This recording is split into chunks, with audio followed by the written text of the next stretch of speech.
आणि एक महत्त्वाची बातमी आहे, सलमान खानच्या शूटिंगच्या ठिकाणी संशयास्पद व्यक्तीचा वावर आढळलेला आहे। या संशयानंतर विचारलेल्या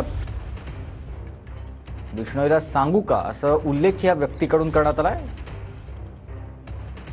कृष्णा सोनारवाडकर मध्ये सहकारी आपल्याला सविस्तर माहिती या सगळ्या संदर्भात देतील। कृष्णा। सुमित, आपण पाहतोय की मुंबईत एका ठिकाणी अभिनेता सलमान खानच्या चित्रपटाचं शूटिंग सुरू होतं आणि त्यावेळी एक व्यक्ती संशयास्पदरित्या आणि बेकायदेशीररित्या त्या चित्रपटाच्या शूटिंगच्या ठिकाणी घुसलेला होता आणि त्यानंतर त्याच्या हालचाली पाहता त्याला पकडण्यात आला आणि त्यानंतर त्याच्याकडे विचारणा केली असता बिश्नोईला सांगू का अशा पद्धत धमकीवाचा इशारा जो आहे तो या व्यक्तीकडनं देण्यात आलेला होता। त्यानंतर तातडीनं पोलिसांना या संदर्भातली माहिती देण्यात आली आणि पोलिसांनी त्याला ताब्यात घेतलेला आहे।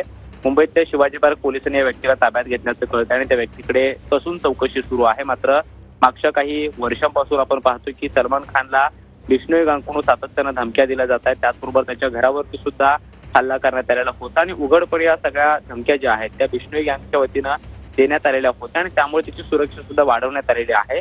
मात्र आज चित्रपटाचं शूटिंग सुरू असलेल्या ठिकाणी एका व्यक्तीचा संशयास्पद वावर आढळल्यानंतर त्याला पकडण्यात आलेलं होतं आणि त्याच्याकडून बिश्नोईला सांगू का अशा पद्धतीचा धमकीवाचा इशारा जो आहे तो देण्यात आल्यानंतर त्याची कसून चौकशी सध्या मुंबई पोलिसांकडून केली जात। धन्यवाद तुम्ही दिलेल्या सविस्तर माहितीसाठी कृष्णा।